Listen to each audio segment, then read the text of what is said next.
কড়াইয়ে দিয়ে দেবো সরিষার তেল। আর এখানে আলু, গাজর আর ব্রোকলির যে ডাঁটাগুলো আছে, ব্রোকলির ডাঁটা আমি কুচি করে নিয়েছি, তোমরা নাও দিতে পারো। ভালো করে ভাজা ভাজা করে নেব। দেখো বন্ধুরা, ভাজা ভাজা হয়ে গেছে, এটা তুলে নেব। এবার কড়াইয়ে দেবো সরিষার তেল। ব্রোকলিগুলো ভেজে নেব, হালকা ভাজবো, খুব বেশি ভাজবো না।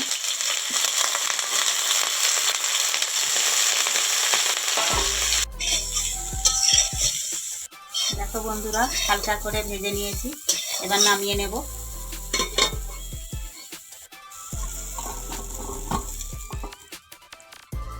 কড়াই দিয়ে দেবো সরিষার তেল, দিয়ে দেবো পেঁয়াজ কুচি, একটু লাল লাল করে ভেজে নিয়েছি। এরপর দিয়ে দেবো আদা রসুন বাটা, টমেটো কুচি।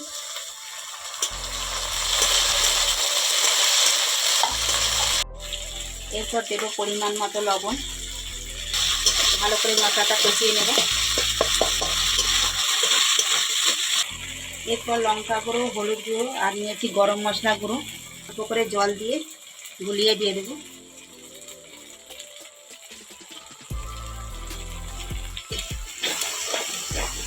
দেখো বন্ধুরা, মশলাটা খুব ভালো করে কষিয়ে নিয়েছি, মশলা থেকে তেল ছেড়ে দিয়েছে। দেখো, এরপর দিয়ে দেবো ভেজে রাখা আলু, গাজর। আবারও খানিকক্ষণ ভাজা ভাজা করে নেব। এরপর দিয়ে দেবো ব্রোকলি, ভালো করে কষিয়ে নেব। দেখো বন্ধুরা, আলু, গাজর, ব্রোকলি খুব ভালো করে কষিয়ে নিয়েছি। এরপর দিয়ে দেবো জল।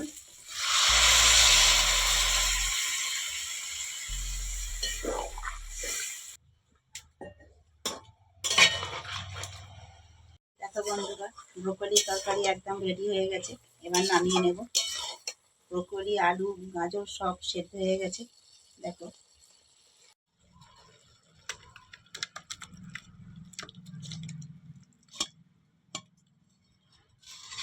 দেখো বন্ধুরা, কত সিম্পলভাবে আমি ব্রোকলির তরকারি করেছি। এই তরকারি গরম ভাতের সাথে থাকলে আর কিছু লাগবে না, একটা তরকারি দিয়েই ভাত খাওয়া হয়ে যাবে।